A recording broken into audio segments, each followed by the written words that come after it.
எப்போதும் உம் புகழ்தானே, என் நேரமும் ஏக்கம்தானே.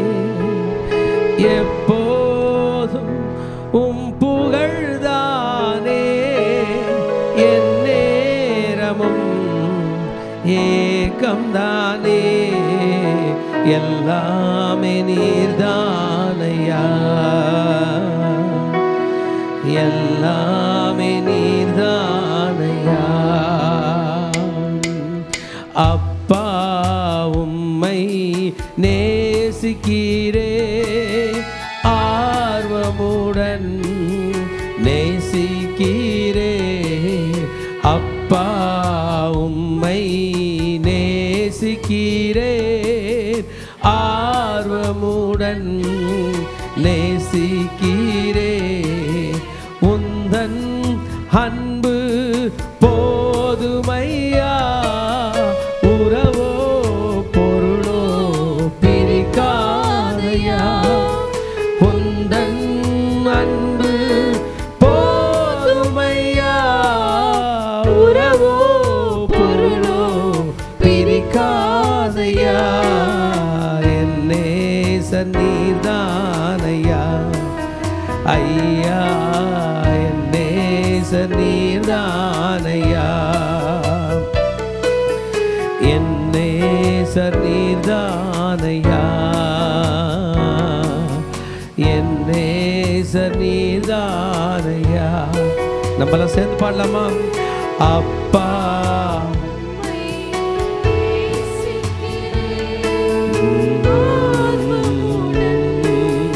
நேசிக்கிறே, அப்பா உம்மை நேசிக்கிறே, ஆர்வமுடன் நேசிக்கிறே.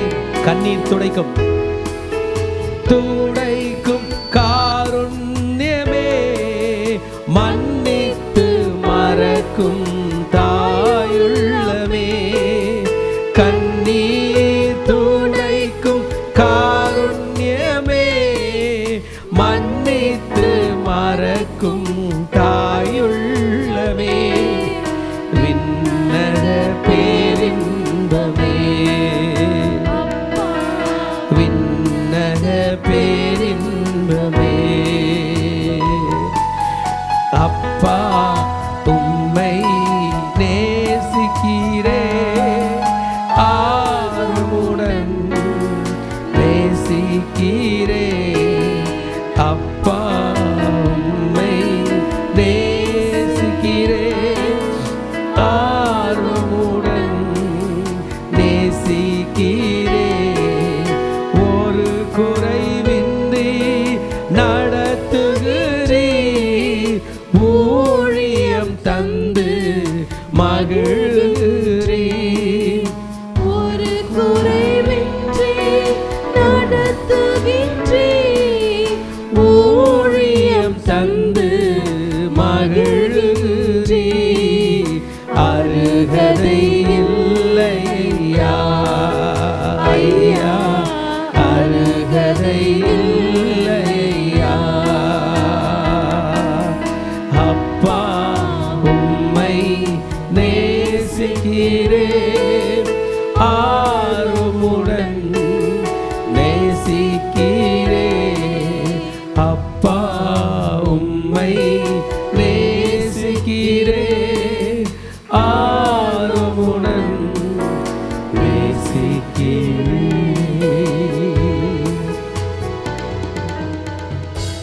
டாடி எங்களோடு பேசும், எங்களை பலப்படுத்தும், எங்களுக்கு சகாயம் செய்யும், எங்களோடு இடைப்படும். தாழ்த்தி அர்ப்பணிக்கிறோம். இயேசுவின் நாமத்தில் ஜெபங்கள் எடுக்கிறோம் நல்ல பிதாவே. கர்த்தர் உங்களை ஆசீர்வதிப்பாராக. இந்த ஜீசஸை நம்மலாம் பார்த்ததில்ல, ஆனால் அவர் நம்ம பார்த்துன்னுக்கிறாருன்னு எனக்கு ரொம்ப நல்லா தெளிவாக தெரியுது. அவர் நம்மளை பார்த்துருக்காரு, நம்ம வேண்டியதெல்லாம் செய்கிறாரு, நம்மளை நல்லா வச்சுருக்காரு. கண்டிப்பாக நம்ம மனசாட்சியை தொட்டு பேசினோம்னா சத்தியமாக நல்லா தான் வச்சுருக்காரு. நம்ம தான் மிஞ்சி போனோம், மீறி போனோம், அகல கால் வச்சோம், அவருக்கு பிடிக்காதெல்லாம் செஞ்சு விழுந்திருந்தோம்னா அது காரணம் நாம தான். காப்பாற்றின இடத்துக்கெல்லாம் காரணம் அவர் தான். நம்மளை வாழ வச்சுருக்காரு. அந்த ராஜா வாழணும். இன்றைக்கி நம்மோடு கூட பேச போகிறார். டாடி எங்களோட பேசுங்க, எங்களோட இடைப்படுங்க. வார்த்தைகளை காத்து கொண்டிருக்கிறோம். இயேசுவின் நாமத்தில் பிதாவே, ஆமென். கர்த்தர் உங்களை ஆசீர்வதிப்பாராக. இன்றைக்கு ஆண்டவர் நம்மோடு கூட பேச போகிறார். பேசுகிற சப்ஜெக்ட்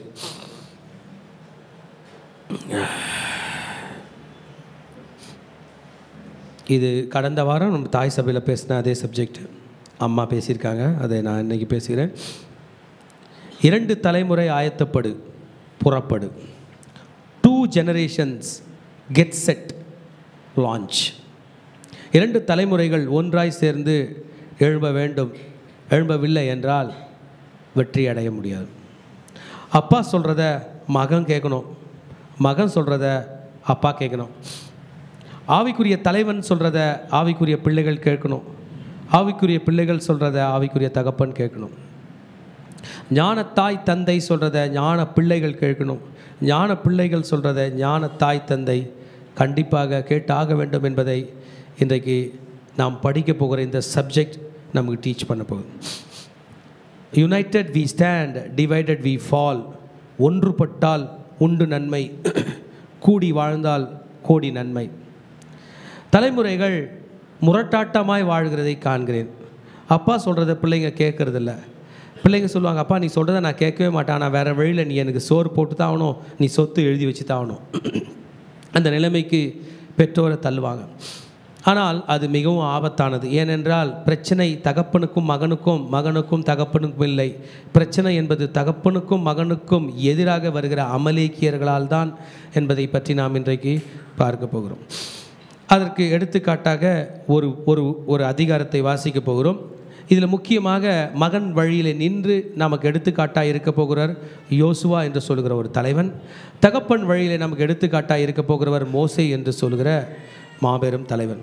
இஸ்ரவேலர்களுடைய ஆவிக்குரிய தகப்பன் என்று சொல்லத்தக்கதாக சட்டத்தை கொடுத்த, நியாயப்பிரமாணத்தை கொடுத்த மோசே என்கிற தலைவனுக்கு அப்பொழுது வயது 80 ஆகிறது, 80க்கு மேலாகிறது.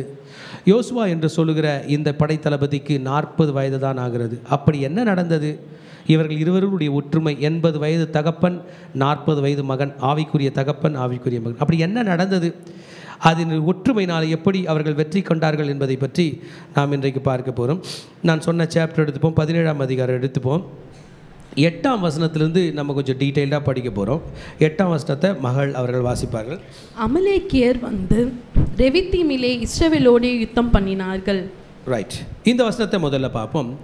அமலேக்கியர் ரெவிதீமிலே இஸ்ரவேலரோடு யுத்தம் பண்ணினார்கள். வார்த்தை வார்த்தையாக படிப்போம். யார் இந்த அமலேக்கியர்? அமலேக்கியர் என்பது கர்த்தரை அறியாத ஒரு ஜனம். அது ஒரு நாடு. அந்த நாட்டுக்கு மிலிட்ரி பவர் இருக்குது. அந்த நாட்டில் வார்ஃபேர் வந்தால் சண்டை போடுறதுக்கு மிலிட்ரி பர்சனல்ஸ் இருக்கிறார்கள், சண்டை போடுகிறவர்கள் வீரர்கள் இருக்கிறார்கள். அமலேக் என்பது ஒரு நாடு. அமலேக்கைட்ஸ், அமலேக்கியர் அது ஒரு விதமான ஜாதி மக்கள். அடுத்தது அமலேக்கியர் இஸ்ரவேலரோட யுத்தம் பண்ணினார்கள் என்று படித்தாங்க. இந்த இஸ்ரவேலர் யாருன்னு நம்ம படிக்கணும். இஸ்ரவேல் வேறு யாரும் இல்லைங்க, ஒரே ஒரு ஆள், ஆபிரகாம் என்ற ஒரு கர்த்தருக்கு கீழ்ப்படிந்த ஒரு நாடோடி. அவர் ஒரு பணக்கார குடும்பத்தில் தான் பிறந்தார். ஊர் என்கிற கல்தேய தேசத்தில் பிறந்தார். ஆமாம், மெசொப்பொத்தேமியா என்று நம்மலாம் வரலாறுல படிச்சிருப்போம். அந்த மெசொப்பொத்தேமியா நாட்டில் உள்ள ஊர் என்கிற ஒரு கல்தேயருடைய தேசத்தில் பிறந்த அவர் தேராக் என்கிற தகப்பனோடு வாழ்ந்து கொண்டு சிலை செய்து கொண்டிருக்கும் போது கர்த்தர் அந்த ஆபிரகாமை அழைத்தார். நீ எனக்கு கட்டுப்பட்டு என் வார்த்தைக்கு கீழ்ப்படிந்து நான் காண்பிக்கும் தேசத்துக்கு போவாயா? நீ போனால் உன்னை பெரிய ஜாதியை ஆக்குவேன் என்று ஆண்டவர் சொல்ல கீழ்ப்படிதலோடு இந்த ஆபிரகாம் புறப்பட்டார். இந்த புறப்பட்டு வரும்போது பாதி வேளை அவங்க அப்பா இறந்துருவார். ஆபிரகாமுடைய அண்ணன் தம்பிங்க யாரும் வரல. ஆபிரகாமுடைய அண்ணன் மகன் லோத் என்று சொல்லுகிற அவனும் ஆபிரகாமுடைய மனைவியாகிய சாராளும் ஆபிரகாம் 3 பேர் வருகிறார்கள். அவர்களை ஆண்டவர் கானான் தேசத்துக்கு கூட்டி கொண்டு வருகிறார். கானான் தேசத்தில் ஆபிரகாம் வரும்போது கானான் வந்து ஆபிரகாமுக்கு கால் வைக்க கூட லேண்டு கொடுக்கல. சொந்தமாக ஒரே ஒரு லேண்டு கூட வாங்கலை. சொந்தமாக ஒரு லேண்டு வாங்குறதே அவங்க மனைவி இறந்த பிறகு கல்லறைக்காக தான் லேண்டு வாங்குறார். அவ்வளோ நாள் 180 வயதுக்கிட்ட வாழ்ந்த அந்த ஆபிரகாமுக்கு ரொம்ப நாள் சொந்த லேண்டே இல்லை. நாடோடியாக அங்கங்கே வாழ்ந்து கொண்டிருக்கிறார். பல இடங்களில் சாப்பாடு இல்லைன்னு எகிப்துக்கு போயிருக்காரு, இதே அமலேக்குக்கு போயிருக்காரு, வாழ்ந்திருக்கிறார். இந்த ஆபிரகாமுக்கு ஆண்டவர் கொடுத்த ஆசீர்வாதம் ரொம்ப நாள் காத்திருக்க வேண்டியது, நீண்ட நாள். அவருக்கு 100 வயசு வர வரைக்கும் காத்திருக்க வேண்டியது. அவங்க மனைவிக்கு 85 வயது, அவருக்கு 100 வயது. 25 ஆண்டுகள் காத்திருந்த பிறகு ஒரு மகன் பிறந்தான். அவன் பெயர் ஈசாக்கு. ஒன்றே தான் பிறந்தான். அந்த ஈசாக்குக்கு 40 வயதுக்கு மேலே தான் திருமணம் ஆகிறது. 60 வயதாக இருக்கும்போது தான் பிள்ளைகள் பிறக்கிறது. 2 பிள்ளைங்க, ஒருத்தன் பேர் ஏசா, இன்னொருத்தன் பேர் யாக்கோபு. அந்த ஏசா கர்த்தர் வார்த்தைக்கு கீழ்ப்படியில் சுற்றில் உள்ள ஜனங்க சொல் பேச்சை கேட்டு ஆண்டவர் விட்டு போயிட்டான். அந்த பிள்ளை அப்பாவுக்கு கீழ்ப்படியில் மனநோவானான். சொன்ன இடத்துல பொண்ணு எடுக்கலை, சொல்லாத இடத்துல அம்மா அப்பாவுக்கு பிரியமில்லாத ஒரு 2 இடத்துல 2 பெண்ணு 2 கல்யாணம் பண்ண வந்தான். அது மனநோவாக இருக்குன்னு பார்த்தா 3வது போய் திரும்பி இஸ்மவேலர்கள் எடுத்துட்டான். ஆக ஃபஸ்ட்டு பையனால் அம்மா அப்பாவுக்கு பிரயோஜனம் இல்லை. அவன் பெற்றோரோட தரிசனத்தை கொண்டு போவானான்னு தெரில, அவன் மிஸ் ஆகிட்டான் ஏசா. ஆனால் யாக்கோப்பு என்கிற ஒரு இளைய மகன் பெற்றோர் சொல் பேச்சை கேட்டு இருந்தான். ஆனால் இந்த பிள்ளை ஒரு குறுக்கோடான பிள்ளை, ஒரு கிரிமினலான பிள்ளை. பெரிய பிள்ளை வந்து ஷார்ப்பாக இருக்கும், ஸ்ட்ராங்காக இருக்கும், சண்டைன்னா சண்டை, தப்புனா தப்பு, ஆனால் அது உண்மையாக இருக்கும். ஆனால் இந்த சின்ன பிள்ளை வீட்டோடு இருக்குது, ஆனால் கெட்ட பிள்ளை, பொய் சொல்கிற பிள்ளை. ஆமாம், ஒரு முறை என்ன பண்ணுச்சுன்னா, அந்த பெரியவன் வரும்போது அவன் வந்து பசியாக இருக்குது, கொஞ்சம் கூழுதாடானா, நீ வந்து பத்திரத்தில் கையெழுத்து போடுன்னு தலைச்சம்புள்ள சொத்தெல்லாம் பத்திரத்தில் எழுதி வாங்கிட்டு ஒரு டம்ளர் கூழ் குத்துச்சு. அந்த அளவுக்கு ஒரு கிரிமினல் மைண்டு. அந்த பிள்ளைய நம்ப முடியாது. சரி, இந்த பிள்ளை அவன் அப்படி. அது மாத்திரம் இல்லை, பிறகு அப்பாவையே ஏமாற்றிட்டான். ஒருத்தனை ஏமாத்துறோம் அப்படியே விடுவான்ல, அப்பாவை ஏமாற்றிட்டான். அது அப்பா கிட்ட போய் அண்ணன் வேஷம் போட்டுட்டு போய் அப்பாவுக்கு கண்ணு தெரியாத வயசாக இருக்கும்போது சாப்பாடு கொடுத்து, நான் தான் அண்ணன் வந்திருக்கேன், நீயும் கையெழுத்து போடுன்னு அப்பா கையெழுத்து வாங்கிட்டு வந்துட்டான். இவன் தான் யாக்கோபு. ஒருத்தன் முரடனாக இருக்கான், இவன் கன்னிங்காக இருக்கான், ஏமாத்திரனாக இருக்கான். அந்த பிள்ளையும் நம்ப முடியல, இந்த பிள்ளையும் நம்ப முடியல. கடைசியில் அந்த பெற்றோர் வயசான காலத்தில் 2 பிள்ளையும் கூட இல்லை. ஏசா அந்த மனைவிகளோடு போயிட்டான். இந்த பையன் அண்ணன் கொண்டுருவான்னு மாமா வீட்டுக்கு போயிட்டான், அதாவது அந்த அம்மாவோட அண்ணன் வீட்டுக்கு போயிட்டான். போன அவன் அங்கே ஏறக்குறைய 20 ஆண்டுகள் அங்கே நிற்க வேண்டிய நிலை. 20 ஆண்டில் திருந்துறான். ஏன்னா வல்லவன் வையகத்தில் உண்டுன்னு சொல்லுவாங்க. இவன் ஒரு ஏமாத்துக்காரன்னா, இவன் 10 பேரை ஏமாத்தினான்னா, இவனை ஏமாத்துறதுக்கு இவனை விட ஒரு வல்லவங்கையில் அவன் மாட்டுவான். எல்லாருமே உலக நீதியை தான். அதனால தான் நம்மளாம் ஆண்டவர் காலில் விழுறோம். ஏன்னா ஆண்டவர் மட்டும்தான் நம்மளை ஏமாற்ற மாட்டார். கையை தூக்கி சரண்டர் ஆகிடும். சாமி, தப்பு பண்ணது நான் தான், என்னை காப்பாற்று. அவன் தப்பு பண்ணால் இவன் தப்பு பண்ணாலும் ஆண்டவர் கையில் சொல்ல முடியாது. நான் தப்பு பண்ண பாவியாக என்மேல் கிருபையார். இந்த ப்ரேயரை அவன் பண்ணும்போது அதுக்குள்ளே அவனுக்கு 4 கல்யாணம் ஆகிருக்கு. அதில் நிறைய ப்ராப்ளம், அவன் சிக்கல், அவன் பண்ணல, அப்படி ஃபோர்ஸ் பண்ணப்பட்டான். அவங்க மாமனார் அவனுக்கு ஒன்றுமே தரல, வெறுங்கையை அனுப்ப பார்க்குறான். பிறகு கர்த்தர் தலையிட்டு அவனை காப்பாற்றுகிறார். அம்மா வீட்டுக்கு வரான். மாமனார் வீட்லேயும் இல்லை, அம்மா வீட்டுக்கும் வர முடியாது. ஏன்னா அம்மா வீடு வந்து பத்திரம் தான் இவர் பேரில் இருக்குது. ஆனால் உண்மையான பவர் யாருக்கு? அண்ணனுக்கு இருக்குது. அண்ணனுக்கிட்ட நிற்க கூட அருகதை கிடையாது. அண்ணன் அவ்வளோ பவர்ஃபுல்லான, அவன் ஒரு ராஜா ஸ்தானத்துக்கு ஆகிட்டான். அண்ணனோட பிள்ளைங்கள்லாம் இளவரசர்கள் ஆகிட்டாங்க, மன்னர்கள் ஆகிட்டாங்க, பிரபுக்கள் ஆகிட்டாங்க. இவனோட பிள்ளைங்களாம் ஆடு மாடு மேய்க்கிறவனுங்க. வருகிறான், வீடு பார்டருக்கு வரப்போகிறான். அடுத்த நாள் காலையில் பார்டரில் கால் வைக்க போகிறான். கால் வச்சா அண்ணனோட டீமுக்கு தெரிய வரும். அன்றைக்கு இரவு ஆண்டவருடைய பாதத்தில் விழுகிறான். அந்த நதி யாப்போக்கு, புரூக் ஆஃப் ஜேப்போக்குன்றாங்க. இவர் பேர் யாக்கோபு, அது பேர் யாப்போக்கு நதி. எல்லாரையும் அனுப்பிட்டான், எல்லாம் கரைக்கிறங்கன்ட்டு ஆண்டவர் கையில் கொஞ்ச நேரம் தனியாக ப்ரே பண்ண போகிறேன்னு அந்த ஆற்றை தாண்டி போய் அவர் கையில் ப்ரே பண்ணுறான். ப்ரேயர்ன்றதுங்க ஒரு நம்பிக்கையோடு நம்ம பண்ணுறோம். ஏன்னா நான் என் மனசை ஊற்றுனேன்னா, அந்த மனசு ஒரு மெழுகு ஊற்றினா அது உருகி வருதுன்னா, அதை வாங்கிறதுக்கு எங்கள் ஆண்டவர் வராரு. நான் ஒரு பேப்பரு ப்ரேயரில் நான் கிழிக்கப்படுறேன்னா, அதில் ஒரு துகள் கூட கிழியாதபடி அதை பிடிச்சி ஒட்டுறதுக்கு எங்கள் ஆண்டவர் வராரு. நான் ஒரு ஐஸ் கட்டி உருகிடுறேன் அப்படின்னா, உருகிடுச்சுன்னா அவன் தான் ஐஸ் கட்டி, அதை பிடிச்சி திரும்பவும் தண்ணீராவோ ஐஸ் கட்டியாவோ உபயோகப்படுத்த ஆண்டவர் வராருங்கிற நம்பிக்கை தான். ஆண்டவர் காலில் விழுறான், அழுறான். அவரே வந்துட்டார். ஒரு காலை பிடிச்சிக்கிட்டான். 2 பரிவாரங்கள் மாமனாரோடது இருக்குது. மாமனாரே டபுளாக, மாமனாரையும் ஏமாற்றி எடுத்துகிட்டு வந்துட்டான். நைட்டாக தப்பிச்சிட்டான். உன் ஒய்ஃபுங்க எல்லாம் சொல்லி கூப்பிட்டு வந்துட்டான். இந்த பக்கம் போனால் அப்பா வீடு, அதுவும் இவன் பேரில் தான் இருக்குது. ஆனால் போக முடியுமான்னு தெரில. என்னை ஆசீர்வதியோன்னு கேட்குறான். எவ்வளோ சொத்து இருக்குது, எவ்வளோ சுகம் இருக்குது, என்னை ஆசீர்வதியும், எவ்வளோ பணம் இருக்குது. என்னடா அது ப்ரேயரு? ஆமாங்க, எவ்வளோ பணம் பொருள் பதவி இருந்தாலும் அவர் நம்மளை ஆசீர்வதிக்கலைன்னா எதுவுமே ஒரு 8 சுரக்காய் போல் எதிர்க்க தான் இருக்குமா தவிர நமக்கு உதவாது. அவர் வருகிறார். அவனை ஆசீர்வதிப்பதற்கு முன்பதாக உன் பெயர் என்னன்னு கேட்குறாரு. சொல்கிறான், என் பேர் யாக்கோபு. யாக்கோபு என்றால் எத்தன், சப்ளான்டர். அப்புறம் ஓவர் ரைடு, ஹீல் கேச்சர். நம்மளை காலை தட்டி விடுவாங்களே அந்த பேர் அவருக்கு. ஓவர் ரைடர்னால் நம்மளை அப்படியே ஓரங்கட்டு முன்னாடி போயிடுவாங்களே ஓவர்டேக் பண்ணிவிட்டு, அந்த பேர். சரண்டர் ஆகிட்டான். நான் தான் அது, சின்ன வயசுலேருந்தே அதான் நான் 1ஆம் நம்பர் கிரிமினல். சரண்டர் ஆகிறான். இனிமேல் உன் பேர் யாக்கோப் எனப்படாமல் இஸ்ரவேல் எனப்படும் வைக்கிறேன். நாயா பெரிய பேர் இல்லை மகனே. அந்த பெயர் மாற்றப்படும் போது நாம் மாறுகிறோம். ஞானஸ்தானம் எடுக்கும்போது நாம் மாறுகிறோம். பழைய வழிகள் நமக்கு உதவாது என்பதை புரிஞ்சு முதல் முறை சரண்டர் ஆகிறான். ஆண்டவர் சொல்கிறாரு, தப்பு பண்ண இடத்துல சாரி கேளு. வெளியே வருகிறான். அடுத்த நாள் காலையில் அண்ணனை மீட் பண்ணோம். அண்ணன் குதிரையில் வரான். இவன் ஆண்டவர் கையில் ப்ரே பண்ண போய் இன்னும் வீக் ஆகிட்டான். தொடை சந்து நரம்ப தொட்டார், கால் தாய் நினைக்கிறான். இப்படி தான் ஆயிடுச்சு. அவனோட வழி அவனை நடக்க விடாமல் பண்ணிடுச்சு. மனிதர்களுக்கு செம்மையாய் தோன்றுகிற ஒரு வழி உண்டு. அந்த வழி மரணத்தின் வழிகள்னு பைபிள் சொல்லுது. நம்ம பார்வையெல்லாம் கரெக்டாக போகிற மாதிரி இருக்கும். ஒரு நாள் நம்ம கால் கூட ஹெல்ப் பண்ணாத வழியில் தான் நம்ம போய் மாட்டிக்கிறோம்.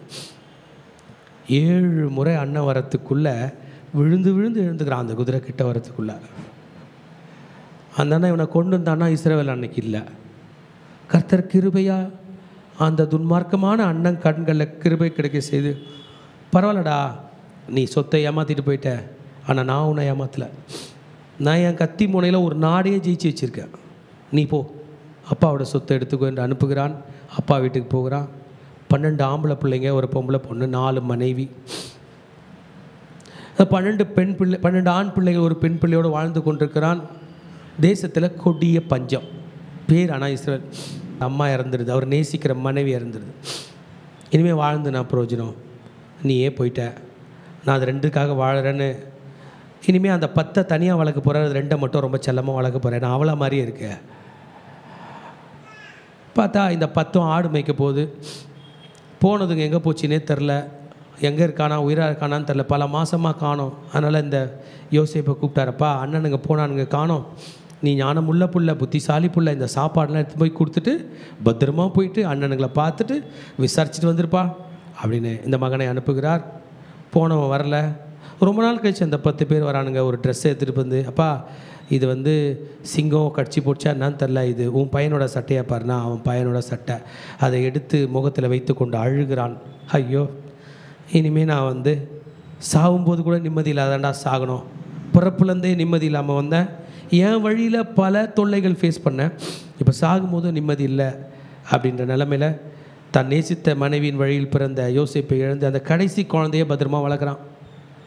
பிறகு பஞ்சம் வருகிறது. பஞ்சம் வரும்போது 30 வருஷம் கழித்து பஞ்சம் வருது. பஞ்சம் வரும்போது எகிப்தில் தான் சாப்பாடு இருக்குன்னு இந்த பிள்ளைங்களை அனுப்புகிறான். அனுப்பும்போது அந்த ஸ்டோரி உங்களுக்கெல்லாம் தெரியும். இவங்க இந்த பிள்ளைய சாகடிக்காமல் விற்றுட்ருப்பாங்க. அவன் யோசிப்பு அந்த ஊரில் போய் கர்த்தர் அவனோட இருந்தபடியால் அவன் அந்த நாட்டில் மன்னனாகவே ஆயிருப்பான், பிரைம் மினிஸ்டர் ஆகிருப்பான். அப்புறம் அப்பாவுக்கு சொல்கிறாங்க, அப்பா உன் பையன் சாகலை, உன் பையன் உயிராக இருக்கான். தான் வாழ்க்கையில் கிடைத்த முதல் நல்ல செய்தி, தான் பையன் உயிராக இருக்கான். அங்கே போனால் உண்மையில் பையன் உயிராக இருக்கான். அப்பா நான் உன்னை பார்ப்பேன்னு கூட நினைக்கல, ஆனால் உன் பசங்களை பார்க்கும்படி ஆண்டவர் எனக்கு கிருபை செய்தார், எனக்கு சாக்கியம் பண்ணியிருக்கார். எப்படி இருக்குது பாருங்களேன் ஸ்டோரி. நம்மள மாதிரியே தான் இருக்குது. நமக்கெல்லாம் என்ன நினச்சி அப்படி தான் இருக்குது. பிள்ளைய பார்க்குறாரு, இறந்துடுறாரு. ஒரு ப்ராமிஸ் மட்டும் பண்ணுறாரு. பா எங்கள் தாத்தா ஆபிரகாம் தாத்தா மக்பில்லான்னு ஒரு கல்லறை வாங்கி வச்சுருக்காரு. அங்கே தான் எங்கள் தாத்தா, எங்கள் ஆச்சி, அப்பா, எங்கள் அம்மா, நான், அம்மா லேயால் முன்னாடியே இறந்துடுறாங்க. லேயால் அடக்கம் பண்ணியிருக்கேன். ராகேல பெத்லகேம்லேயே அடக்கம் பண்ணிட்டப்பா, அவள் வர வழியில் இறந்துட்டா. அவர் பெத்லகேம் தாத்தா ஆச்சி இருக்கிற இடத்துல என்னை வச்சிரு அப்படின்ட்டு சொல்ல யோசிப்பு இந்த அப்பாவை எடுத்துகிட்டு போய் அடக்கம் பண்ணிடுறான். Simple people, very very simple. யாக்கோபு பார்வோன் முன்னாடி போய் நிற்கும் போது பார்வோன் யாக்கோபு மதிக்கலையாம். யோசேப்பு சொல்கிறான், டேடி டேடி ஆடு மேய்க்கிறவங்களெல்லாம் இங்கே மதிக்க மாட்டாங்க, கீழ்த்தரமாக நினைப்பாங்க, எதுவும் சொல்லிடாது டேடி அப்படின்னும் போது உங்கள் பேர் என்ன, உங்கள் ப்ரொஃபஷன் என்னென்னா பார்வோன் கேட்கும்போது சொல்லிடுறாரு எல்லாத்தையும். இன்ஃபேக்ட் இது யோசேப்புக்கு வருத்தம், நம்ம அதில் போய் சொல்கிறீங்களே, நான் தான் இங்கே ப்ரைம் மினிஸ்டராக இருக்கணும். அவர் கஷ்டத்தெல்லாம் சொல்கிறார். இறந்த இடத்துல அடக்கம் பண்ணிட்டு வந்துடுறான். இந்த பிள்ளைங்க 70 பேராக கெஸ்ட்டாக எகிப்துக்கு போகிறாங்க. இவர் கெஸ்ட், ஏன்னா இவர் ப்ரைம் மினிஸ்டர் ஆச்சே, அவருக்காக ஒரு ஊரே கொடுக்குறாங்க, கோஷியன் லேண்ட் அலாட்மெண்ட் மேப் எடுத்து பார்த்தீங்கன்னா கோஷியன் தேசமே இஸ்ரேலுக்குன்னு கொடுத்தாச்சு. சட்டத்தில் இருக்குது, சட்டம் போட்டாங்க, ரெஜிஸ்டர் ஆஃபீஸில் ரெஜிஸ்டர் பண்ணிட்டாங்க, இந்த ஊரே இருக்குது. ஆனால் இவர்களை அறியாத ஒரு மன்னன் வருகிறான். அவன் முதல் முறை செக் வைக்க போகிறான், பார்லிமெண்ட்டை கூட்டி சட்டம் போட போகிறான். என்ன சட்டம் ஏற்ற போகிறான் என்றால், இந்த ஜாதி மக்கள் ஸ்ட்ராங்காக இருக்காங்க, பலத்திருக்கிறார்கள், இவர்களை ஒடுக்க வேண்டும் என்று. அவன் என்ன படித்தாங்களோ, கலெக்டரா டாக்டரா என்ஜினியராக எல்லாருடைய ப்ரொஃபைலையும் கீழே இறக்கி, இனிமேல் நீ சுமை சுமக்கிறவன், இனிமேல் நீ லேபரர் தான், என்ன படிச்சிருந்தாலும் அரண்மனை. ஏன்னா யோசேப்பு பொழியில் வந்த பிள்ளைங்க அரசர்களாகவே இருந்திருக்கலாம். கம் டவுன் சுமை சுமக்கிற ப்ரொஃபைலை லோ பண்ணி அடிமைத்தனத்தில் போடுறான். அது ஒரு 400 வருஷம் அடிமையாடுறாங்க. இப்போ ப்ரொஃபைலே மீன் பிடிக்கணும்னு தோணலை, மீன் பிடிச்சிட்டு வந்து எகிப்தியர்கள் கையில் கொடுத்தா அவங்க தான் கழுவுடான்னு சொல்லுவாங்க. கழுவேன், குழம்பு வைப்பேன், அவங்க சாப்பிட்டு முள் போடுவாங்க, அந்த முள் தான் நான் சாப்பிடுவேன், மீனை சாப்பிடுவேன்ற மென்டாலிட்டியே போயிடுச்சு. இதான் அடிமைத்தன மென்டாலிட்டி. மீன் நான் சாப்பிட மாட்டேன், மீன் முள் தான் சாப்பிட்டு பழங்க. வாழைப்பழம் நான் சாப்பிட மாட்டேன், வாழை தோல் தான் நான் சாப்பிடுவேன். ஆப்பிள் நான் சாப்பிட மாட்டேன், ஆப்பிள் தோல் தான் சாப்பிடுவேன். அப்படி ஒரு மைண்ட் செட்டு. அப்போ தான் கர்த்தர் இவருடைய ஜெபத்தை கேட்டு மோசே என்கிற ரட்சகனை அனுப்புகிறார். சரி, மோசே பற்றின இப்போ பேசல, ஏன்னா இப்போ நான் ஜோஷுவா மோசையை பற்றி பேச போகிறேன். ஸ்டோரி வந்துருச்சு. மோசையை பிறக்க வைக்கிறாரு. மோசே வந்து தன்னோட ப்ரொஃபைலை ஃபஸ்ட்டு 40 இயர்ஸில் மிஸ்டேக் ஃபஸ்ட்டு 40 இயர்ஸில் நல்லா அரண்மனை வாழ்க்கை, ராஜத்தியோட பிள்ளையாக மாறுறாரு. அதில் ஒரே ஒரு மிஸ்டேக் பண்ணுறாரு. அந்த மிஸ்டேக்கில் ஃபுல் அவுட்டு, மொத்த ப்ரொஃபைல் அவுட்டு. அரசனுடைய மகன், ராணி இளவரசியினுடைய மகனாக இருக்கிறவன் ஆடு மேய்க்கிறவனுடைய கணவனாய் மாறுகிறான். ஒரு ஃபோர்த் நைட்டில், ஒரே நைட்டில் மிஸ்டேக் நடக்குது. யாரோ ஒருத்தனை கொன்னுடுறான், கொலை குற்றவாளியாக மாறுகிறான். Egyptian court, Egyptian law and order அவனை ஸ்ட்ரிக்டாக தேடுது. கண்டவுடன் இவனை அரெஸ்ட் பண்ணப்படணும், கொலை செய்யப்படணும்னு தன் ப்ரொஃபைலே மாற்றிக்கிட்டு ராஜ வஸ்திரத்தெல்லாம் கலைஞ்சிட்டு மீதியான் தேசத்துக்கு ஓடி போகிறான். அங்கே ஆடு மேய்க்கிறான். அடுத்த 40 இயர்ஸ் அவன் ப்ரொஃபைல் ஃபுல்லாக ஆடு மேய்க்கிறான். 80வது வயதில் கர்த்தர் அவனை ஊழியத்துக்கு அழைக்கிறார். நீ வா நான் உன்னை அழைக்கிறேன். அந்த எந்த எகிப்தில் நீ அவமானப்பட்டாய் அந்த இடத்துக்கு உன்னை அனுப்புகிறேன்னு சொல்கிறாரு. மோசே போக மாட்டேன்றாரு. ஆண்டவர் அனுப்புகிறார். போய் நமக்குலாம் தெரியும், நீங்கள் 10 கமாண்ட்மெண்ட்ஸ் புக்கு பார்த்துருப்பீங்க, 10 கமாண்ட்மெண்ட்ஸ் படம் பார்த்துருப்பீங்க. அதில் 10 வாதைகளில் மோசே ஜெயிக்கிறார். ஒரு கோலை போட்டால் பாம்பாக மாறுது, அது கர்த்தர் சொல்லி. எந்திரேயும் என்ற 2 மந்திரவாதிகள், தலைவர்கள் கூட்டமாக வரான். அவனுங்களும் தான் கோலை போடுறான், மந்திரம் பாம்பாக மாறுது. மோசேக்கு தான் ஃபஸ்ட்டு முறை அதிசயம். அவனுங்களுக்கு விஷயமே பாம்பாக மாற்ற முடியும், பிசாசுடைய சக்தியில் செய்ய முடியுது. ஆனாலும் ஆண்டவர் பெரியவர் என்பதை நிரூபித்து காட்டுகிறார், கூட்டி கொண்டு வருகிறார். நமக்கு தெரியும். அதனால தான் நம்ம எல்லாருமே இந்த மோசையோட கோல் மாதிரி கர்த்தருடைய வார்த்தையை கோலாக வச்சுட்டு நம்ம இருக்கிறோம். எதுவும் நம்மளை ஒன்றும் செய்யாது. எல்லாத்துலேயும் இதை போய் என்ன பண்ணுவோம், ஜனங்களை மீட்டு கொண்டு வராரு. செங்கடல் கிட்ட கோலை காட்டுறாரு. செங்கடல் 2ஆக பழுந்துருச்சு. மக்களை மீட்டு கொண்டு வந்து விட்டார். மக்கள் மீட்டு கொண்டு வெளியே வந்துட்ட பிறகு ரெஃபீதீம் என்ற இடத்துல வராங்க. இப்போ தான் செம்மன். ரெஃபீதீமிலே எத்தனை வசனமா? 8வது வசனம், 17th சாப்டர் தானே. யுத்தம் பண்ணுறாங்க. என்ன பண்ணுறதுனே தெரில. அப்போ மோசே போடுறாரு. அப்போ மோசே யோசுவாவை நோக்கி, இப்போ தான் இந்த கேரக்டர் இன்ட்ரடியூஸ் ஆகுது.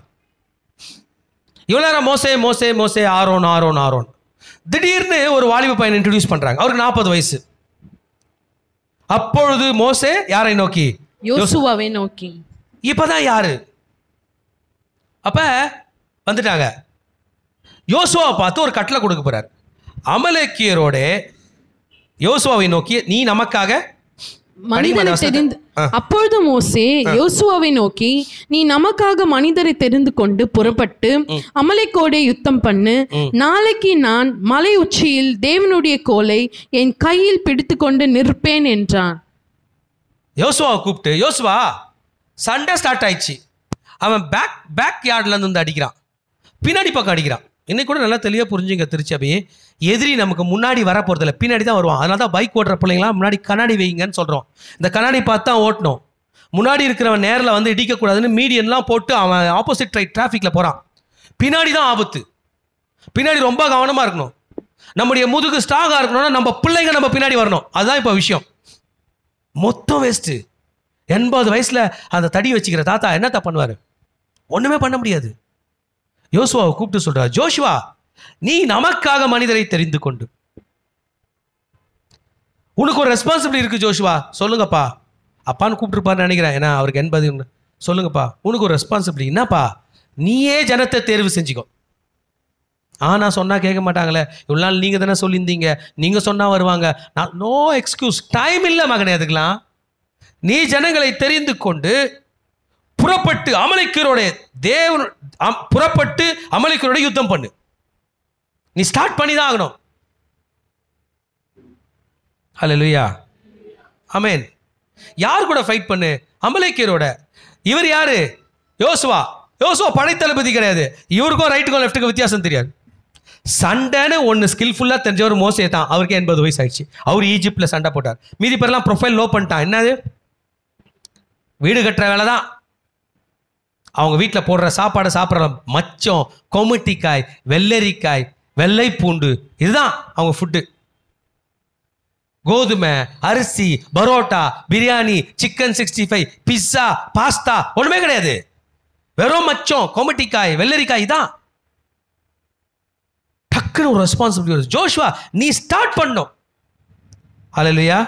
ஆமாம், நம்ம வாழ்ந்து கொண்டிருக்கிற காலம் அப்படி தான் இருக்குது. டக்குன்னு பாஸ்டர் கூப்பிட்டு உங்களுக்கு ரெஸ்பான்சிபிலிட்டி கொடுப்பாரு. இதை என்ன பண்ணலாம்? பாப்பா அவருக்கு வேறு வேலை இல்லை. தாத்தா 80 வயசு தாத்தா மலை மேலே ஏறுது. சொல்கிறாரு, நான் மலை மேலே ஏறுறேன், நீ ஃபைட்டுக்கு போ. நான் மலை மேலே ஏறி மலை உச்சி மேல் தேவனுடைய கோலை என் கையில் பிடித்து கொண்டு நிற்பேன். நீ ஆனால் சண்டைக்கு போகிற. ஆமென். இஃப் யூ டோன்ட் ரைஸ் அப், இந்த 2 தலைமுறையும் கம்பைனா எழும்பலன்னா அமலேக்கர் வந்துடுவான். யோசுவா மோசேவும் சண்டை போட்டுனால என்ன ஆகும்? அப்பா நீங்க சொல்றதை நான் செய்ய மாட்டேன். யோசுவா சொல்ல, டேய் நான் சொல்றதை நீ செய்ய மாட்டியா, எக்கடனா கெட்டு போடானா. அவர் சொல்ல, அமலேக்கர் வந்து மொத்தத்தையும் அழித்து விட்டு போவான். See, this is a task given by us through God. வேற இடங்களை பத்தி எனக்கு தெரியல. ஆனால் நம்ம திருச்சபையில் உங்களை பலரை பார்த்து பல வேலைகள் நாங்கள் விட்டுருப்போம். நீங்களாச்சு ஆண்டவராச்சு. அதனால தான் என்னோட காலிங்க நான் சொன்னேன். என்னை எப்படி ஆண்டவர் அழைச்சாரு, எனக்கு எப்படி இந்த ஊழியம் கொடுக்கப்பட்டு அபிஷேகம் பண்ணப்பட்டு இங்கே அனுப்பப்பட்டேன், எனக்கு வரைக்கும் செஞ்சுனுங்கிறேன். உங்களை ஆண்டவர் எப்படி எப்படி அழைச்சார், எது கூப்பிட்டார் என்பது நீங்களாச்சு. He was very young man. இவர் சொன்னால் யாரும் கேட்க போகிறதில்ல, இவர் எடுத்த முடிவுக்கு யாரும் வர போகிறதில்ல. ஆனால் ப்ராசஸ் ஸ்டார்ட் ஆகிட்டபடியால் புறப்படுகிறான். He is starting. Choose men. Power கொடுக்குறார் பாருங்க. இவ்வளவு நாள் மோசே சொன்னா கேட்கிற ஜனம் இனிமே யோசுவா சொன்னா கேட்க போகுது. ஹல்லேலூயா. யோசுவா தனக்கு மோசே சொன்னபடியே அமலேக்கோட யுத்தம் பண்ணினான். ஸ்டார்ட் பண்ணிட்டாருங்க. ஐயோ கத்தியே பிடிச்சதுல போறான். நல்லா தெளிவா புரிஞ்சுங்க, யுத்தம் கர்த்தருடையது. ஊழியம் நீங்க செய்ய வரும்போது ஸ்கில் இல்லைனாலும் கூட கர்த்தர் நடத்துவார். கையில காசு இல்லைனா கூட கர்த்தர் நடத்துவார். ஞானம் திறமைகள் இல்லைனா கூட கர்த்தர் நடத்துவார். இது கர்த்தருடைய பணி. இதுதான் இஸ்ரவேல், ஆவிக்குரிய இஸ்ரவேலர்கள் நாம். ஆமென். போனாங்க. மோசே மலை உச்சி மேலே ஏறி இருக்கிறாரு. Insufficient military training. யோசுவாக்கு சண்டை நானே தெரியாது, ஆனாலும் ஊழியத்துக்கு வந்துட்டார். Insufficient, lack of weapons. ஒரு வெப்பனும் இல்லை. வாலிப மக்களே, வாலிப பிள்ளைகளே, உங்கள் திறமைக்கு ஏற்றார் போல ஒன்றுமே இல்லை என்றாலும் கர்த்தருக்காக போராடக்கூடிய கிருபையை கர்த்தர் உங்களுக்கு கொடுத்திருக்கிறார். ஹல்லேலூயா. ஆமா, அவன் ஃபுல்லி ஆர்ம்டு. அவன் ஈட்டி எடுத்து வந்திருக்கிறான், பட்டை எடுத்து வந்திருக்கிறான், கேடை எடுத்து வந்திருக்கிறான், தலை சீரா போட்டிருக்கான், எல்லாம் போட்டிருக்கான். இவங்க கையில் ஒன்றும் இல்லை. வலது கைக்கும் இடது கைக்கும் வித்தியாசம் தெரியாது ஜனம். அவன் வந்து மிலிட்ரி மட்டும் தான் வருது. ஒருத்தனை அடித்தா ஒன்றும் பிரச்சனை இல்லை. இவங்களை அடித்தா குடும்பம் பாதிக்கப்படும். மனைவி பிள்ளைகள் நிற்கிறாங்க, இவங்க முன்னாடி சண்டை போட வேண்டும். ஆமென். Extremely difficult situation. ஆனால் பைபிள் என்ன ரெக்கார்ட் பண்ணுதுன்னா, மோசே கற்பித்தபடி யோசுவா செய்தான். அல்லேலூயா. நல்லா தெளிவாக புரிஞ்சுங்க, கிறிஸ்டியன்ஸுக்கு மட்டும் ஃபிசிக்கல் சப்போர்ட் மட்டும் இல்லை, ஆமென், என்னோட ஸ்பிரிச்சுவல் சப்போர்ட் உனக்காக இருக்கு. நீ வேலைக்கு போ, நீ இன்டர்வியூக்கு போ, நீ பணம் சம்பாதிக்க போ, நீ பிஸ்னஸ் பண்ண போ, என்னுடைய கைடன்ஸ் உன்னோடு கூட இருக்குது. தோத்தாங்களா? தோக்கலங்க. அமலேக்கை முறியடித்து விட்டு திரும்பி வருகிறான் யோசுவா. ஹல்லேலூயா. டுடேஸ் யங் ஜெனரேஷன், இளம் சமுதாயத்தினரே, இளம் பிள்ளைகளே, உங்க வாழ்க்கையில் நிறைய லட்சியங்கள் இருக்கலாம். நீங்க வாலிபர்களா இருக்கலாம். உங்கள் வாழ்க்கையில் முன்னேற்றத்துக்கு பல வழிகள் இருக்கலாம். உங்களுக்குன்னு சொந்தமான வழிகளாம், உங்களுக்குன்னு சொந்த கிரியேட்டிவிட்டி இருக்கலாம். ஆனால் இன்றைக்கு கர்த்தருடைய வார்த்தை உங்களிடத்தில் வந்து கொண்டிருக்கிறது. நீ எனக்காக எழும்புவாயா? யங்கர் ஜெனரேஷன் பார்த்து சொல்லக்கூடாது, நான் என் லீடரை நம்ப மாட்டேன், நான் என் லீடர் வழியில் போக மாட்டேன். நோ, நீ உன் லீடரை நம்பி போல, உன் லீடரையே கூப்பிட்டார ஒரு கர்த்தர், அவரை நம்பி போகிறாய். We need to trust our older generation. We need to trust our younger generation. இளம் சமுதாயத்தினரை நாம் நம்புகிறோம், இளம் சமுதாயத்தினர் நம்மை நம்புகிறார்கள். ஆமென். இந்த இளம் சமுதாயத்தினர், இந்த இளம் பிள்ளைகள், இந்த வாலிப பிள்ளைகள் நமக்கு சப்போர்ட் பண்ணாமல் போனாங்கன்னா நமக்கு மாபெரும் தோல்வியில் அது முடியும். ஆமென். அப்பா சேர்த்து வச்சிருக்கிற சொத்தை அப்பாவுக்கு வயசாகிற காலத்தில் பையன் ப்ரொடெக்ட் பண்ணாதான் அது சொத்தாக இருக்கும். அப்போ அந்த தகப்பனுடைய முதுகுக்கு பின்பதாக பிள்ளைகளை அட்டாக் பண்ண வருகிற, ப்ராப்பர்ட்டி அட்டாக் பண்ண வருகிற, குடும்பத்தை அட்டாக் பண்ண வருகிற அவர்களை காப்பாற்று, அவர்களிடமிருந்து காப்பாற்ற யோசுவா தலைமுறை இங்கே எழும்புகிறது. ஹல்லேலூயா. You need to boldly take up the responsibility today. வாலிப பிள்ளைகளே, கர்த்தர் உங்களை எழுப்பி இருக்கிறார். இன்றைக்கு நீங்க போல்டா ரெஸ்பான்சிபிலிட்டி எடுக்கிற ஆயத்தமாக இருக்கிறீர்களா என்பதை பாருங்கள். It is an experience. யாருக்கு தெரியும், ஆண்டவர் உங்களை நாளைக்கு முழு நேரமா ஊழியத்துக்கு ஒரு நிமிஷம் தொடும் பொழுது என்னமோ நடக்கும். இன்றைக்கு உங்களோட ஆண்டவர் பேசிக் கொண்டிருக்கிறார். This is crucial time. மோசே மலை மேலே ப்ரே பண்ண போறாரு. யோசுவா இங்கே நின்று கர்த்தருக்காக பொறுப்புள்ள வேலை செய்து கொண்டிருக்கிறான். It is a responsibility job. ஆமா, ஒரு முடிவோட நம்ம இன்னைக்கு இங்க வந்து போவோம். எனக்கு இருக்கிற இந்த கொஞ்ச பலத்தில் நான் பொறுப்பாக நடந்துப்பேன். எனக்கு மனசு கஷ்டம் என்ன தெரியுமா, பொறுப்பு இல்லாமல் நடந்துக்கிறாங்களே. நம்ம கேட்கும்போது அந்த பொறுப்பை அல்ல தட்டி சொல்லுகிற பதில், நீ யோசுவா தலைமுறையில் என்ன செய்ய போற அப்படின்ற கேள்விகள். See, if you are becoming responsible, you will surely see success and victory. கொஞ்சத்தில் உண்மை உள்ளவனை நான் அநேகத்துக்கு அதிகாரியாக்குவேன். சின்ன சின்ன விஷயத்தில் கர்த்தருக்காக நம்ம பொறுப்புள்ளவர்களாக மாறணும்னா பெரிய பெரிய வெற்றிகளை கர்த்தர் காணக்கூடிய கிருபை. ஃபர்ஸ்ட் டைம் கூப்பிடுறாரு, ஜோஷுவா காம், சொல்லுங்க ஐயா, படையை திரட்டிக்கிட்டு அமலேக்கோட சண்டைக்கு போ. எவ்வளோ கேள்விகள் யோசுவாக்குள்ளே வந்திருக்கோம். என்னய்யா, என்ன சாகடிக்க அனுப்புறியா, ஜனத்தை கூட்டா வந்துருவாங்களா, நிறைய கேள்விகள். But obedience has brought him into a great success. அன்னைக்கு தலைவனான யோசுவா 120வது வயதில் மோசே மரிப்பதற்கு முன்பதாக கர்த்தர் சொல்றார், உன் ஸ்தானத்தை அப்படியே யோசுவா கையில் கொடு. ஆமாம், பிறகு Joshua is the greatest ever known leader in the history of Israel. உண்மையுள்ள மனுஷன் பரிபூர்ண ஆசீர்வாதங்களை பெறுவான். திருச்சபையே, என் சர்மன் முடிஞ்சிச்சு. Do you want your leader to be successful? நீங்கள் உங்கள் பாஸ்டரை நேசிக்கிறீங்க, உங்கள் சபையை நேசிக்கிறீங்க, உங்கள் ஸ்பிரிச்சுவல் லீடரை நேசிக்கிறீங்கன்னா அவர் வெற்றி அடைய வேண்டும் என்று விரும்புகிறீர்களா? அவர் வெற்றி அடையணும்னு நினைச்சிங்கன்னா நீங்கள் பொறுப்புள்ளவர்களாய் மாற வேண்டும். ஆண்டவர் நம்ம கூட பேசிட்டு இருக்காரு. உலகத்தில் பொறுப்பாய் செய்ய வேண்டிய வேலைகளிலே முதன்மையானது ஊழியம் என்று நான் நினைக்கிறேன். எதுக்குமே எக்ஸ்கியூஸ் கொடுக்க முடியுது, இவர்கிட்ட எக்ஸ்கியூஸ் கொடுக்க முடியல. ஏன்னா இவர் மட்டும் அவரே கொண்டு வர்றார் சர்டிஃபிகேட்டை, உண்மையும் உத்தமமான ஊழியனே. ஆனால் அவருடைய ராஜ்யத்தை கட்டி கொண்டிருக்கிறார். God is searching for responsible people. யாரை அனுப்புவேன், யார் போவார் நமக்காய்? நம்ம அவருக்காக வந்துட்டு அவன் பின்னாடியே போயிட்டு வந்தோம்னா, அவன் வேற யாரும் இல்லை, அவன் அமலேக்கியன். நம் பணியை கர்த்தர் கொடுத்துட்டு, மகனே நீ இந்த ஊழியத்தை பண்ணும், இந்த ஊருக்கு போகணும், இதை பண்ணும், அதை பண்ணும், இப்படி பண்ணும், அப்படி பண்ணும், நீ தான் சாப்பாடு செய்யணும், நீ தான் டீ போடணும், நீ தான் மியூசிக் வாசிக்கணும், நீ தான் கிராம ஊழியம் போகணும்னு சொன்ன பிறகு கர்த்தர் சொல்கிறத கேட்டு நம்ம மிஸ் பண்ணிட்டோம்னா நமக்கு என்னமோ மிஸ்டேக் பண்ணுற மாதிரி தோணுதுங்க. திருச்சபை நம்ம ஆண்டவர் கையில் சரண்டர் ஆக போகிறோம். அவருக்காக செய்வதில் தான் நம்முடைய வளர்ச்சி இருக்கிறது. கர்த்தர் என்னோடு பேசி கொண்டிருக்கிறார். நான் என்னை அர்ப்பணிக்க ரெடியாக இருக்கேன். நான் மோசே என்றால் உங்களை யோசுவாக்களாக எழுப்பக்கூடிய இன்ஃப்ளூவன்ஸ், அவருடைய வார்த்தையை வச்சு செய்ய நான் ஆயத்தமாக இருக்கேன். நான் யோசுவா என்றால் எனக்கு மேலே உள்ள என்னுடைய ஆவிக்குரிய பெற்றோர், என்னை பெற்ற பெற்றோருக்கு நான் யோசுவாவாக கீழ்ப்படி ஆயத்தமாக இருக்கிறேன். உங்களில் எத்தனை பேர் ஆண்டவர் ஊழியக்காரர் அழைப்பாருன்னு எனக்கு தெரியல. நான் உலகத்தில் போகிறேன், வாழறேன், நல்லா என்ஜாய் பண்ணுறேன், நான் இஷ்டத்துக்கு இருக்கேன், பிறகு அதில் ஃபெயிலியர் ஆகிட்டா ஆண்டர்கிட்ட வரேன் அப்படின்னம்னா, ஃபெயிலியர் ஆகி நம்மளே போய் சூஸ் பண்ணி ஃபெயிலியர் ஆகிட்டு வந்த பிறகு நம்ம எம்ப்ளாய்மெண்ட்டில் எடுக்கிற ஆண்டவர் எப்படி சூஸ் பண்ணுவார்னு நமக்கு தெரில. அந்த நாள் இன்றைக்கே நினச்சி நம்ம சரண்டர் பண்ண போகிறோம். ஆண்டவரை உண்மை நம்புகிறேன், என்னுடைய ஆவிக்குரிய பெற்றோருக்கு, என்னுடைய லீடர்ஸ்க்கு நான் கீழ்ப்படுகிறேன் என்கிற முடிவு எடுப்போம் என்றால் நம்மை காட்டிலும் ஆஸ்வதிக்கப்பட்டார். ஆண்டவருடைய காலில் சரண்டர்.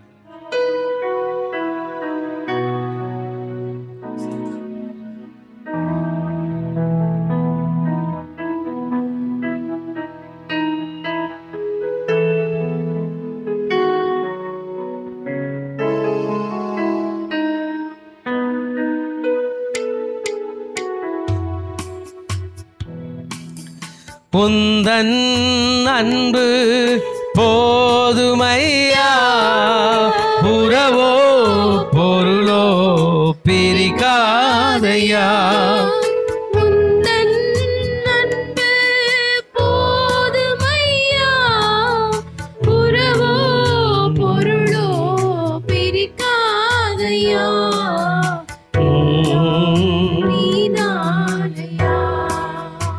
ஐயா நேசர் நீதானையா, அப்பா உம்மை நேசிக்கிறேன், ஆர்வமுடன் நேசிக்கிறேன்.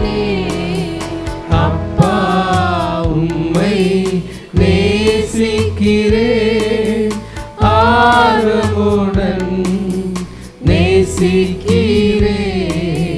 கண்ணீர் துடைக்கும் காருண்யமே, மன்னித்து மறக்கும் தாய் உள்ளமே. கண்ணீர் துடைக்கும் காருண்யமே, மன்னித்து மறக்கும் தாய் உள்ளமே. விண்ணக பேரின்பமே, பேரின்பமே, அப்பா உம்மை நேசிக்கிறேன், ஆர்வமுடன் நேசிக்கிறேன், அப்பா உம்மை நேசிக்கிறேன், ஆர்வமுடன் நேசிக்கிறேன்.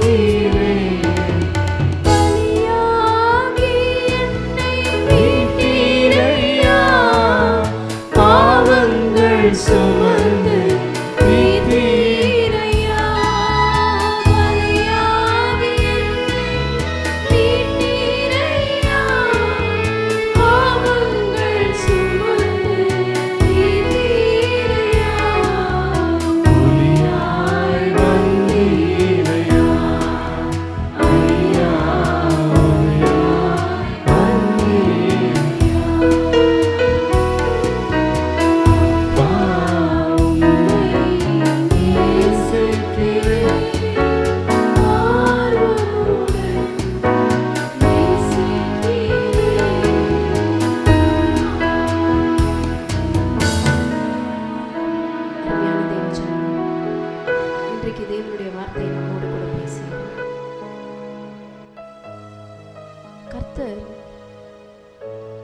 ஒவ்வொரு மனிதனையும் மீட்பதற்காக, ஒவ்வொரு மனிதனையும் அவருடைய ராஜ்யத்தில் சேர்ப்பதற்காக ஒரு மகத்தான ஒரு திட்டத்தை வைத்திருக்கிறார்.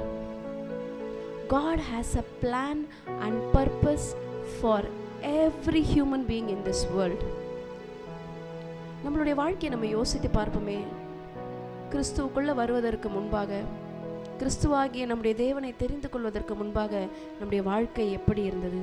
நிச்சயமில்லாத வாழ்க்கை, நம்பிக்கை இல்லாத வாழ்க்கை, சமாதானம் இல்லாத வாழ்க்கை. ஆனால் நம்முடைய தேவனாகிய கர்த்தரை ஏற்றுக்கொண்ட பிறகு ஒரு நம்பிக்கை, நிச்சயம் நமக்கு இருக்கிறது, சமாதானம் இருக்கிறது. இன்றைக்கும் நம்ம மோசேயோட வாழ்க்கையை குறித்து நம்ம தியானித்தோம். மோசேயை தேவன் தெரிந்து கொண்டு ஒரு பெரிய தலைவராக நிறுத்தினார். நம்முடைய சபைகள்லையும் நம்முடைய பாஸ்டர்ஸ் நமக்கு தலைவர்களாக இருக்கிறாங்க, மோசேயை போல இருக்கிறாங்க. அந்த மோசேக்கு யோசுவா போன்ற இளம் தலைமுறையில் உள்ள பிள்ளைகள் சப்போர்ட் பண்ணலை, ஒத்துழைக்கவில்லை என்றால் கர்த்தருடைய ஊழியத்தை தொடர்ந்து செய்ய முடியாது. நம்ம போன வாரம் ஒரு ரேமா செய்தோம். 40 வயதுக்கு குறை உள்ள மக்களை நாங்கள் முன்னாடி கூப்பிட்டோம். இன்றைக்கும் 40 வயதுக்கு கீழே இருக்கிறவங்க நிறைய பேர் இங்கே இருக்கீங்க. நீங்கள் தான் அந்த ஜோஷுவா, நீங்கள் தான் அந்த ஜோஷுவா. நீங்கள் தான் கர்த்தருடைய ஊழியத்தை தாங்க வேண்டும். நீங்கள் தான் கர்த்தருடைய ஊழியத்துக்கு சப்போர்ட் பண்ணணும். நீங்கள் தான் கர்த்தருடைய பேட்டனை, மோசேயோட பேட்டனை அடுத்தது ஜோஷுவா கையில் எடுத்தது போல நீங்களாம் தான் ஊழியத்தை கையில் எடுக்க வேண்டும். அதற்காக தான் ஆண்டவர் உங்களுக்கு பலனை கொடுத்திருக்கிறார். அதற்காக தான் ஆண்டவர் உங்களுக்கு ஞானத்தை கொடுத்திருக்கிறார். அதற்காக தான் ஆண்டவர் உங்களுக்கு சத்துவத்தை கொடுத்திருக்கிறார், இன்ஃப்ளூயன்ஸை கொடுத்திருக்கிறார், ஸ்டேட்டஸை கொடுத்திருக்கிறார். இவை எல்லாவற்றையும் கர்த்தர் எதற்காக கொடுத்தார் என்றால், யோசுவாவை போல மகனே நீ எழும்ப வேண்டும், யோசுவாவை போல மகளே நீ எழும்ப வேண்டும். எழும்பி உன்னுடைய மோசேக்கு நீ போய் சப்போர்ட் பண்ணணும், அவங்களுக்கு ஆதரவாக இருக்க வேண்டும், ஊழியத்திற்கு தோள் கொடுக்க வேண்டும். The world's toughest job is ministry. உங்களுடைய பொட்டன்ஷியல் ஆண்டவருக்கு கொடுக்கிற நேரம் இது மகனே. உங்க பொட்டன்ஷியல் ஆண்டவருக்கு கொடுக்குற. எனக்கு ரொம்ப சந்தோஷம். இன்னைக்கு நம்ம பெண் பிள்ளைகள் நம்மளுடைய சர்வீஸ்ல பல செக்மெண்ட்ஸை இன்னைக்கு முன்னாடி நடத்துனாங்க. Yes, arise and shine for God. This is your time. Arise and shine for God. எழும்பி பிரகாசி, உன் ஒளி வந்தது. கர்த்தருக்காக உன்னுடைய காரியங்களை செய். அதுதான் உனக்கு ஆண்டவர் கொடுக்க போற ஒரு பெரிய பிளெஸிங்கா இருக்க போகுது. இந்த உலகத்துல நம்ம பல காரியங்கள் செய்யலாம், பல பேருக்காக உழைக்கலாம், அதற்கு நம்ம ஊதியம் பெற்றுக்கொள்ளலாம். ஆனா நித்தியம் வரைக்கும் நம்ம சேர்த்து நம்ம கொண்டு போய் நம்மளை சேர்க்க போகிறது, நம்ம அங்க போகும் பொழுது நமக்கு ஆண்டவர் எதை நம்ம ரிவார்டா கொடுக்க போறாருன்னா, இங்க அவருக்காக நாம் என்ன காரியங்களை செய்கிறோமோ அதுதான் நம்ம கூட வர. கர்த்தர் உங்களை ஆசீர்வதிப்பாராக. இது வரைக்கும் நீங்க செஞ்சிட்டு இருக்கீங்க, இன்னும் கர்த்தருக்காக பெரிய பெரிய பெரிய பெரிய காரியங்களை நாம் செய்வோம். கர்த்தர் உங்களை ஆசீர்வதிப்பாராக. எனக்கு ஒரு ப்ரொஃபெட்டிக் ஆக்ட் பண்ணணும்னு தோணுது. உங்களை ஆண்டவர் யாருன்னா ஏவினார்னா, மகனே நான் உன்னை யோசுவாவை கூப்பிட்ற போல கூப்பிட்டனே, முன்ன நான் கூப்பிட்டு சொன்னனே இல்லை சொன்னனே, அமலேக்கியர் வந்துட்டாங்க, நீ போ, சபையில் இந்த ஒர்க் இருக்குது, நீ போ, ஊழியம் ஆத்து மக்கள் அழிஞ்சுன்னு இருக்கிறாங்களே, கிராம ஊழியத்துக்கு போ, திருச்சபைக்கு போ, யூத் மீட்டிங்க்கு போன்னு ஏதாச்சும் பேசியிருப்பார். என்ன பேசின மாதிரி பேசியிருப்பார். அப்படி ஆண்டவர் நம்மகிட்ட பேசினார். நம்ம ரீகமிட் ஆகலாம். நம்ம ஆண்டவர் எப்போதும் ஒரு செகண்ட் சான்ஸ் தருவார். ஃபஸ்ட்டு சான்ஸில் தோற்றதை பற்றி நம்ம நினச்சிருக்க வேணாம். நம்ம ஆண்டவர்களை ரொம்ப பிடிச்ச விஷயம்னா திரும்பியும் கட்டுவார். அந்த மாதிரி இருந்தீங்கன்னா, ஆண்களாக இருந்தீங்கன்னா என் பின்னாடி வந்து நில்லுங்க, பெண்களாக இருந்தீங்கன்னா இந்த பக்கம் பாஸ்டர்மா பின்னாடி வந்து நில்லுங்க. நம்மெல்லாம் ஆண்டவர் காலில் விழலாம், இந்த பாடலை பாடலாம். உந்தன் அன்பு போதுமையா, உறவோ பொருளோ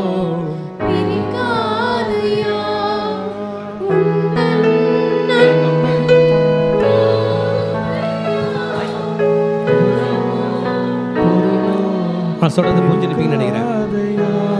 எனக்கும் அதுக்கும் சம்மந்தம் இல்லை. என்னை கூப்பிட்டா மாதிரி தான் உங்களையும் கூப்பிட்டுருப்பாரு. இப்படி வந்து நில்லுங்க.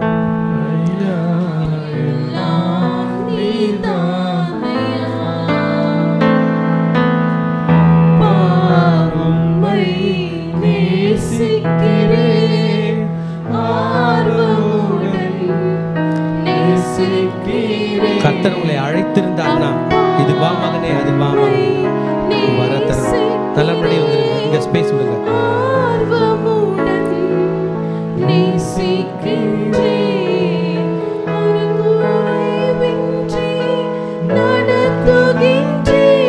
இந்த சேர்லாம் நல்லா உங்க வரத்துக்கு எது வருது?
அப்பொழுது மோசே யோசுவாவை நோக்கி, நீ நமக்காக மனிதரை தெரிந்து கொண்டு புறப்பட்டு அமலேக்கியரோட யுத்தம் பண்ணு.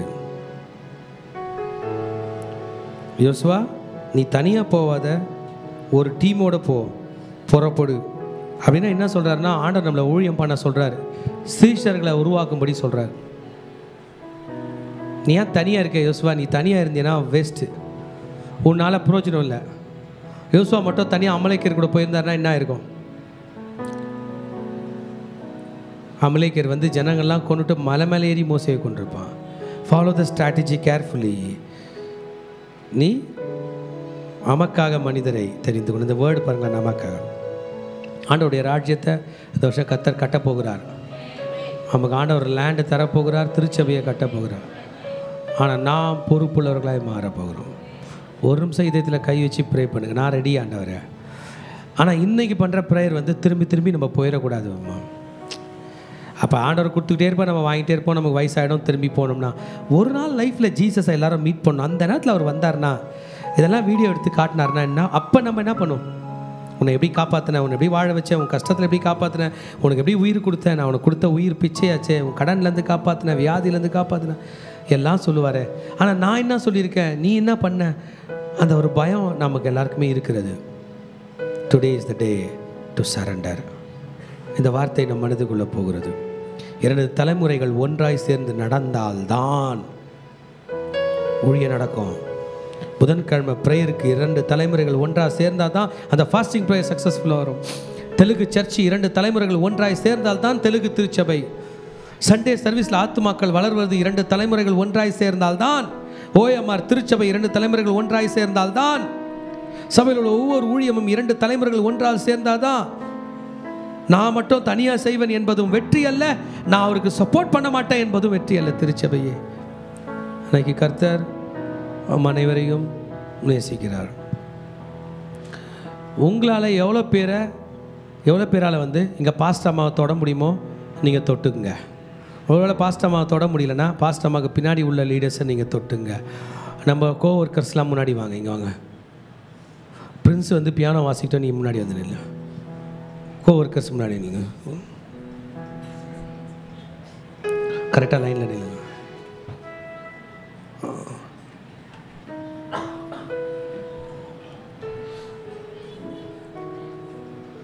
மறுபடியும் எங்க சீக்கிரம் வாங்க, சீக்கிரம் வாங்க. ஒன்று இப்படி இல்லை, ஆண்டவர் ஏதோ ஒரு பெரிய திட்டம் வச்சிருக்காரு. ஷரபா கரபா ரபா ரபா அப்படி இ மேஜர் ப்ளே பண்ணினாரு. இவங்க வரலையா? ரைட். இப்போ இது என்னன்னா, இவங்க தான் மோசே தலைமுறை. என்ன லிசன் பண்ணுறீங்களா? இவங்க தான் ஒன்றும் பண்ண முடியாது. ரெக்கார்டிங்கும் பண்ண முடியாது, லாவும் பண்ண முடியாது, பட்டாபிராம் சர்ச்சும் பார்க்க முடியாது, சேக்காடும் பார்க்க முடியாது, குட் ஷெப்பர்டும் பார்க்க முடியாது, நிம்லச்சேரியும் பார்க்க முடியாது, ஓஎம்ஆரும் பார்க்க முடியாது, கப்புள்ஸ் கேம்பும் நடத்த முடியாது, எங்காலிஸும் நடத்த முடியாது, ஒர்ஷிப்பும் பண்ண முடியாது, எதுவுமே பண்ண முடியாது. இவர்களுக்கு உதவி செய்ய யோசுவா தலைமுறை அவசியம். அந்த யோசுவா தலைமுறையாக நீங்கள் நிற்க போகிறீங்க. ஓகே, நீங்கள் உண்மையில் சப்போர்ட் பண்ண போகிறோன்னே நான் பேசல, ஆண்டவர் பேசுகிறாரு. ஏன்னா அவரோட ராஜ்யத்தை கட்டணுன்ற ஒரு திருப்தியாவது நமக்கு வரும்.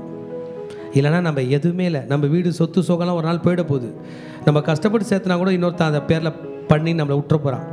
வருங்கையா இது எப்போ சாக போகுது, இந்த கழுவி கிழவன் தான் சொல்ல போகிறாங்க.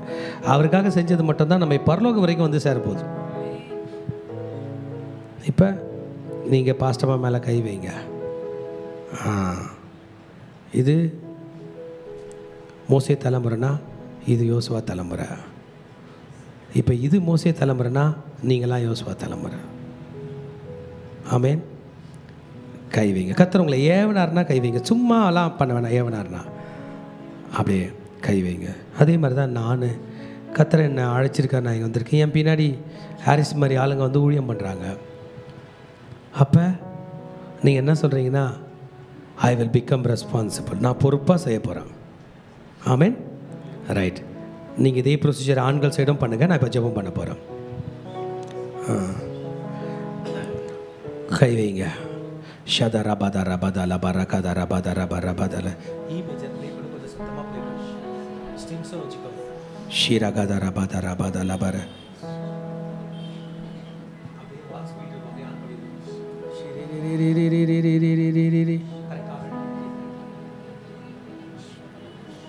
ஷீரா பாபா பாபா பாபா பாபா பாபா பாபா. கொஞ்சம் மனம் விட்டு ஆண்டவர்களை பேசலாமா?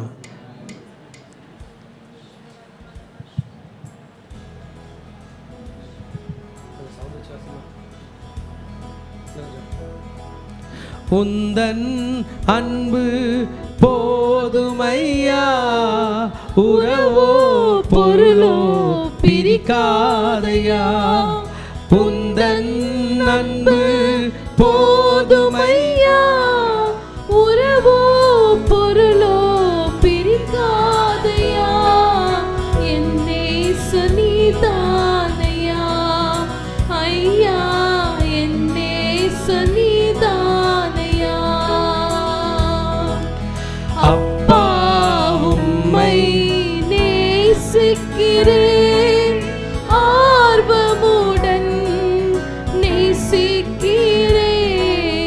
அப்பா உம்மை நேசிக்கிறேன், ஆர்வமுடன் நேசிக்கிறேன். டாடி, நீங்க சொல்வதை போன்று 2 தலைமுறையாக நாங்கள் ஒன்றுபட்டு நடப்போம். என் கூட சேர்ந்து சொல்லுங்க. அப்பா பிதாவே, 2 தலைமுறையாக நாங்கள் ஒன்று சேர்ந்து நடப்போம். நாங்கள் புறப்படுவோம், கர்த்தருக்காக புறப்படுவோம், அமலேக்கரை எதிர்த்து புறப்படுவோம், தேசத்தை சுதந்தரித்து நாங்கள் கர்த்தருக்கென சொந்தமாக்குவோம். நாங்கள் புறப்படுவோம், ஆயத்தப்படுகிறோம், ஆயத்தப்படுகிறோம், எங்களை அர்ப்பணிக்கிறோம், முழுமையாக அர்ப்பணிக்கிறோம். பொறுப்புள்ள பிள்ளைகளாய் மாறுவோம், இந்த ராஜ்யத்தை கட்டுவோம். எங்களை ஏற்றுக்கொள்ளும், எங்களை ஏற்றுக்கொள்ளும், எங்களை அர்ப்பணிக்கிறோம். இயேசுவின் நாமத்தில் பிதாவே, ஆமென். ஹல்லேலூயா. கைதட்டி ஆண்டவருக்கு நம்ம நன்றி சொல்ல போறோம். ஆமென். எஸ், பெரிய காரியங்களை ஆண்டவர் செய்ய போகிறார். நம்ம கர்த்தருக்காக எழுப்பிட்டோம்ல, இனி பாருங்க மகத்துவமான காரியங்களை காண்போம். அவர் நிலையில என்னென்ன உங்களுக்கு கொடுத்தாங்களோ அதை நீங்கள் செஞ்சுக்கிட்டே இருங்க. அவர் நிலையில் நின்று அந்த அமலேக்கியரோட யுத்தம் பண்ணுங்க. அமலேக்கியரை வீழ்த்துறது மட்டும் இல்லைங்க, அந்த நாடே நம்ம நாடாக மாறுது. ஆமென். நியாயாதிபதிகள் புஸ்தகத்தில் படிக்கும்போது அந்த நாடே நாகாஷ் அப்படின்றவன் சண்டைக்கு வருவான். அப்போ அந்த அந்த அதை பற்றி ஹிஸ்ட்ரியை சொல்லுவார். கர்த்தர் நமக்கு என்ன தருகிறார். ஹல்லேலூயா. செய்யலாமா? காலை ஆராதனை, செவ்வாய்க்கிழமை ஆராதனை, எதை கர்த்தர் கொடுத்தாரோ அத்தனையும் செய்வோம். கர்த்தர் மகிமையான காரியங்கள் செய்வோம். கர்த்தர் உங்களை கோடியாய் பெருகும்படி செய்வார்கள். தேங்க்யூ. கடைசி ஆசீர்வாதத்துக்கு நேராக கைகளை விரித்துக் கொள்ளும். ஈவரக்கா அடோனா இவ ஈஷ்மரக்கா Yair Adonai panav alaka vihunaka Isha Adonai panav alaka vayasam laka shalom vayasam laka shalom கர்த்தர் உன்னை ஆசீர்வதித்து காக்க கடவர் கர்த்தர் தன் முகத்தின் மேல் பிரகாசிக்க பண்ணி உன் மேல் கிருபையா இருக்க கடவர் கர்த்தர் தன் முகத்தை உன் மேல் பிரசன்னமாக்கி உனக்கு சமாதானம் கட்டளையிட கடவர் ஹalleluya ஹalleluya அட்சினம் என்னும் தலை சிராவை தலையிலே போட்டுக் கொள்கிறோம் செஸ்டில் நீதி என்னும் மார்க்கவசத்தை மார்பிலே தரித்துக் கொள்கிறோம் இடுப்பில் சத்தியம் என்னும் கச்சையை இழையிலே தரித்துக் கொள்கிறோம் காலில் சமாதானத்தின் சுவிசேஷத்திற்கு ஆயத்தம் என்னும் பாதரட்சியை கால்களில் தொடுத்துக் கொள்கிறோம் ரைட் ஹேண்ட் ஆவியின் பட்டயமாகிய வேதவசனத்தை கையில் எடுத்துக் கொள்கிறோம் லெஃப்ட் ஹேண்ட் விசுவாசம் என்னும் கேடயத்தை கையில் எடுத்துக்கொண்டு பொல்லாங்கான நெய்யும் அக்கினி ஆஸ்தாரங்களை அவித்து போடுகிறோம் சொல்லுமா இயேசுவின் இரத்த கொட்டைகளை நானும் என் குடும்பத்தாரும் என் சபையாரும் என் நண்பர்களும் என் பிள்ளைகளும் சந்தோஷத்தோடு ஆரோக்கியத்தோடு பாதுகாப்போடு நோய் நொடி இல்லாமல் கடன் இல்லாமல் வாழ்வோம் சாத்தானின் கோட்டைகளை தகர்த்து அநேக கோடி ஆத்துமாக்களை இயேசுக்கென்று சொந்தமாக்குவோம் நாங்கள் எங்கள் பிள்ளைகளையும் இஸ்ரவேலுக்கு உண்டாகும் சமாதானத்தையும் காண்போம் இயேசுவின் இரத்தம் ஜெயம் இயேசுவின் நாமத்தில் பிதாவே ஆமென். God bless you.